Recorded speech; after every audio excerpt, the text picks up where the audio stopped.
Hello, my name is Kevin Jimenez. Did you know, according to SportsMed Journal, 1 out of 6 athletes consider steroid use? Anabolic steroids should be prohibited from professional sports because they can cause major health risks to athletes, gives them an unfair advantage, and even risk a chance of losing their career. Many people or athletes who want to use steroids notice how their bodies aren't as big or as strong compared to other athletes that they see that are doing really good. So they decide to use steroids to see if they could either match or even better their numbers or stuff like that. Some of the health risks that might come into play while using steroids are kidney problems and failure, liver damage, and possibly form tumors in your body. Some other risks is an enlarged heart and high blood pressure, and increased risk of stroke and heart attack. One of the main things that steroids do is they increase the risk of prostate cancer. Many athletes might think that steroids might make them look bigger or feel stronger. At the same time, you're also hurting your muscles and ligaments because your body isn't used to that kind of pressure on your body. So, you might feel good about yourself, but at the same time, you're going to be hurting your body inside. The second thing is steroids cause an unfair advantage to the game.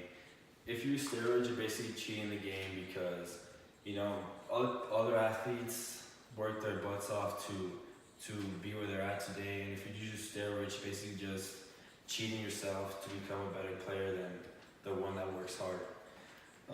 For example, A-Rod, he played for the New York Yankees and the Texas Rangers, and he was a very popular athlete back in the day. And in between 2001 and 2003, Alex Rodriguez averaged 52 home runs, 132 RBIs, and 15 stolen bases while he was on steroids. So you can see the kind of numbers that this guy put up, and they're unreal because you don't see players these days putting up these kind of numbers. And so he ended up getting caught and served a 241 game suspension. And so once he got caught, he came back in 2009 and his numbers dropped increasingly. He had averaged 25 home runs, 95 RBIs, and 7 stolen bases.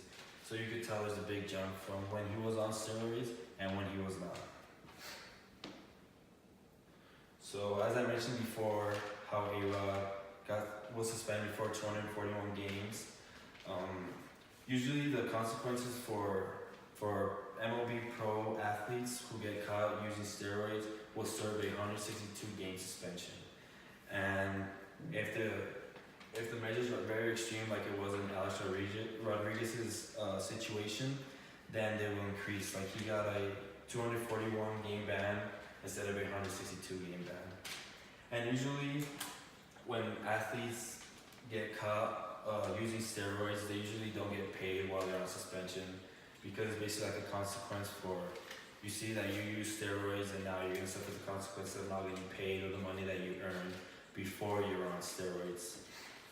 And if you were to get caught a second time, where this hasn't happened yet, but I feel like it will soon happen because players nowadays want to use steroids because it'll make them better, stronger, and all that.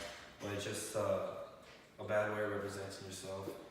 You will result in a permanent suspension from MLB baseball. And I feel like it's a good consequence because if you get caught a second time, that means you didn't learn from your first time, and you will definitely suffer with this one. In conclusion, anabolic steroids will not only risk your life and career, but also cause you to cheat the game that everyone else dedicates their life to.